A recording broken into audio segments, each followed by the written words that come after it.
The first cold morning of the fall, I came down before light to start the stove, and there it was, that little dark scattering along the back of the flour shelf, the corner of a paper sack gnawed clean through, a faint, sharp smell that any farm woman knows in her bones the moment it reaches her. Mice in the walls, behind the pantry, down in the cellar where the winter food sits on the shelves. They come every year when the cold pushes them in from the fields, and they have come into the houses of plain folks for as long as there have been houses and fields and the cold between them. My grandmother used to stand at that same pantry door with her hands on her hips and a look on her face that meant the battle was on. She did not run to town. She did not buy a single thing in a box with a skull printed on the side. She reached for what was already in the house and in the garden, the same handful of plain things her own mother had used, and within a week or two the scattering was gone, and the sacks were whole again, and the sharp smell was nothing but a memory. She did it for pennies, and she did it without poisoning a thing that her grandchildren might find. The hardware store and the exterminator would have you believe the only answer is a truck in the driveway and a bill at the end of it, or a shelf of bright boxes full of poisons you would not want within 10 feet of a child or a barn cat, and those things have their place. I will not pretend otherwise. But long before any of that existed, plain folks kept the mice out of the pantry with what cost almost nothing, and a good deal of that old knowledge is being quietly let go, because there is no money in teaching a woman to do for $1 what a company would rather charge her 100 to do. My name is Hannah. I am a plain Amish wife and mother, and I keep house on a small farm in Lancaster County, Pennsylvania, the way my mother and grandmother kept house before me. My husband Samuel handles the barn and the fields, but the house and the pantry are mine to keep, and keeping the mice out of the winter food has been my work every autumn of my married life. What I am going to share with you today is exactly what works in this house year after year. Now let me be honest with you straight off, because honesty matters more than any trick. There is a great deal of foolish and frankly dangerous advice passed around about mice.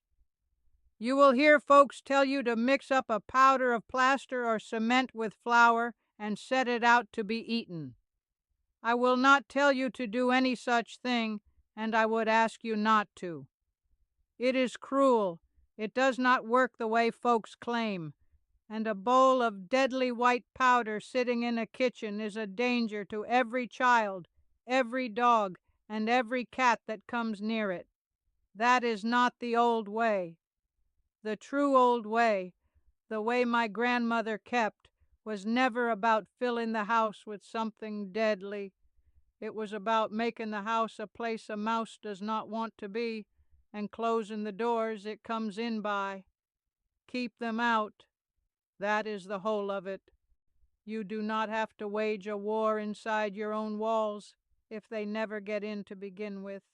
So today I am going to walk you through 9 plain, cheap, safe things that keep mice out of a house the old Amish way. The peppermint that they cannot abide, the $1 powder that keeps them from settling in, the gaps you never think to close, and the kitchen habits that decide more than anything else whether a mouse stays or moves along. Some of these you will have heard of. Some, I would wager, you have never once tried. And every last one of them is within reach of any household this very week. If you find these old ways useful, I have gathered the fuller version of them, the whole of how a plain home is kept through the seasons, in my book at your website. It is there if you want it. I will not bring it up again until later, and even then only the once. Number 1, peppermint oil. This is the heart of it, and the one my grandmother trusted above all the rest. A mouse lives by its nose. Its whole little world is smell, and a strong, sharp scent like peppermint is to a mouse what a wall of smoke would be to you and me. They will not settle where it is strong. The how of it is simple. Take cotton balls or small scraps of clean cloth and put a few good drops of pure peppermint oil on each one. Not the candy flavoring from the baking aisle, mind. The pure essential oil, the kind sold in the little dark bottles. Tuck those cotton balls wherever the mice travel and wherever they might come in. The back corners of the pantry, under the sink, behind the stove, along the baseboards in the cellar, at the mouths of any little holes you find. A small bottle of peppermint oil runs you a few dollars and lasts a whole season. The catch, and I will be honest, is that the scent fades, so you must put fresh drops on every week or so, or the moment it goes faint, the mice take notice. My grandmother kept a little bottle on the pantry shelf for this very purpose, and freshened the cotton every wash day without fail. Number 2, the $1 powder. Now here is the cheap powder so many folks ask about, and I will tell you plainly what it is and how to use it safely, because the safety is the whole point. The old sensible powder is plain borax, sometimes called by the name of the washing booster you find in the laundry aisle, or its close cousin, food-grade diatomaceous earth. A box costs about $1 or $2 and lasts for years. These are not eaten and they are not bait. You use them as a barrier and a deterrent, dusted in a thin line where mice creep, but where no child, no dog, and no cat can reach, down inside wall gaps, behind heavy appliances that do not move, in the dark back corners of an unused cellar shelf. Mice dislike crossing it and dislike the feel of it, but hear me very plainly, for this is the unmissable warning. Borax is not safe to eat, not for people and not for pets, and diatomaceous earth must be the food-grade kind and must never be breathed in as dust. So you wear a cloth over your nose and mouth when you dust it. You put it only where small hands and animals truly cannot go, and you never ever set it out in a bowl or mix it into food. Used as a hidden barrier in places nothing else can reach, it is a cheap old helper. Used carelessly, it is a hazard. Respect it and keep it out of reach. My mother only ever used it deep inside the cellar wall gaps where not even the cat could wander, and never once in the kitchen proper. Number 3, bay leaves in the pantry. This is the gentlest one of all, and the one I love best because it does double duty. Mice turn up their noses at the smell of bay leaves, the same dried bay leaves you drop into a pot of soup. You simply tuck whole dried bay leaves along the pantry shelves, in the corners, and right inside and around your sacks and bins of flour, rice, beans, and meal. They cost a few cents apiece. They are perfectly safe around food and children and animals, and as a bonus, they help keep weevils and other little pests out of your dry goods, too. The leaves lose their punch after a few months, so swap them for fresh ones each season. My grandmother kept bay leaves tucked in every flour bin in the house, and I have never once opened a bin of hers to find a mouse had been at it. Number 4, steel wool in the gaps. Here is where we stop repelling and start truly keeping them out, because no smell on earth will help you if the door is standing open. A mouse can squeeze through a gap no wider than the tip of your finger. Less. So you go around the house low to the ground with a lamp, and you look for every little hole and gap around pipes, under cabinets, where the foundation meets the wall, around where wires come in. And into every one of those gaps you stuff steel wool, packed in tight. A mouse cannot chew through steel wool the way it chews through wood and paper and soft filler. It hurts their teeth and they give it up. A pad of steel wool costs about $1 and plugs a dozen holes.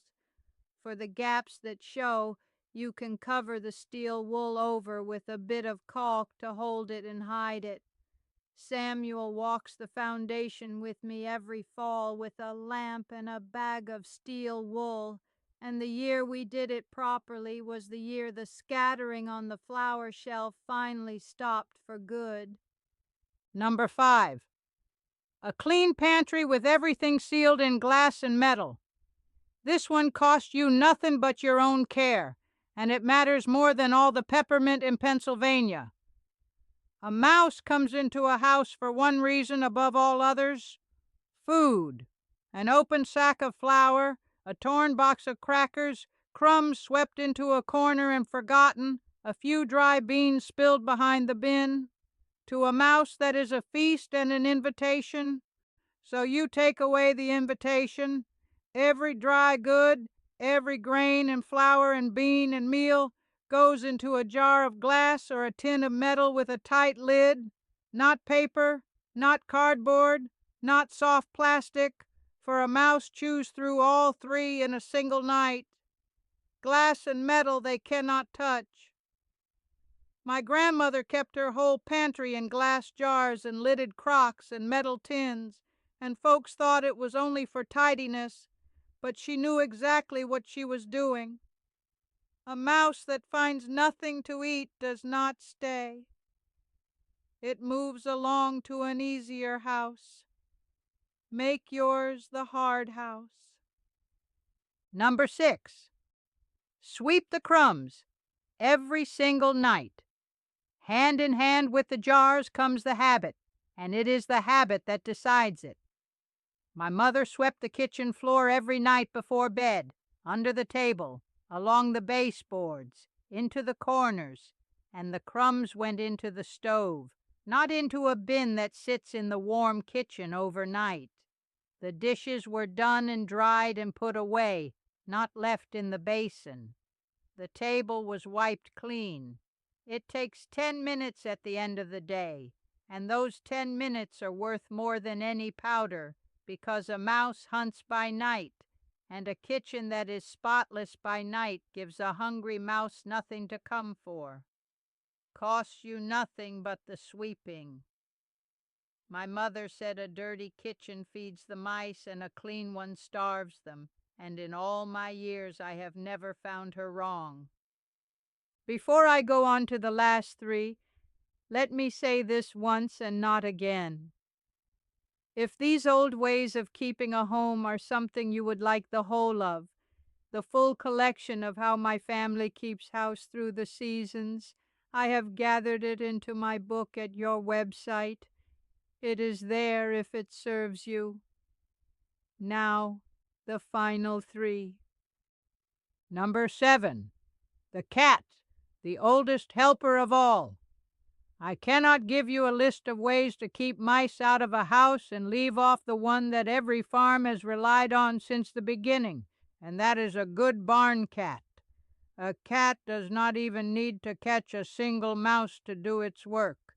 The smell of a cat in a house is enough to tell the mice that this is not a safe place to raise their young, and most of them will simply choose elsewhere. A cat costs you a little food and a little care and gives you back years of quiet pantry shelves.